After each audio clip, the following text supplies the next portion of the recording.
கல்முனை ஜாமியா மன்பையில் ஹிதாயா அரபு கலாபீடத்தின் ஏற்பாட்டில் 17வது மௌலவி பட்டமளிப்பு விழாவும் 5வது ஆஃபில் பட்டமளிப்பு விழாவும் 15வது தலைப்பாகை சூடும் முப்பரு விழாவும் கல்முனை கடற்கரை பள்ளிவாசல் வளாகத்தில் அதன் அதிபர் மௌலவி MHM ஷஃப்னிஷ் தலைமையில் இடம்பெற்றது. இதன்போது குறித்த அரபு கல்லூரிக்கு கல்முனையைச் சேர்ந்த தனவந்தரினால் 2 ஏக்கர் காணி நன்கொடையாகவும் வழங்கப்பட்டது.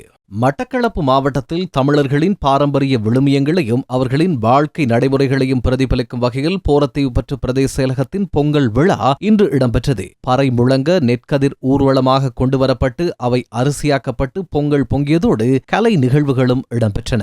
வவுனியா மகாரம்பைக்குளம் தொலைத்தொடர்பு கோபுரத்திலிருந்து விழுந்த ஒருவர் உயிரிழந்துள்ளதாக வவுனியா போலீசார் தெரிவித்துள்ளனர். அனுராதபுரம் நிக்கவரட்டிய பகுதியைச் சேர்ந்த 30 வயதுடைய சத்துரங்க ஹேரத் என்பவரே உயிரிழந்துள்ளதாக அடையாளம் காணப்பட்டுள்ளார். வவுனியா போலீசார் மேலதிக விசாரணைகளை ஆரம்பித்துள்ளனர். காத்தான்குடி நகரசபை பிரிவில் மனித பாவனைக்கு உதவாத பழுதடைந்த அழுகிய நிலையிலுள்ள பழங்களை தெருவோரங்களில் விற்பனை செய்த பழ விற்பனை நிலையங்கள் சுகாதார அதிகாரிகளினால் சுற்றி வளைக்கப்பட்டன. அவை பறிமுதல் செய்யப்பட்டு அதிகாரிகளினால் அளிக்கப்பட்ட நிலையில் குறித்த சுற்றிவளைப்பு நடவடிக்கைகள் தொடரும் எனவும் அதிகாரிகள் தெரிவித்துள்ளனர்.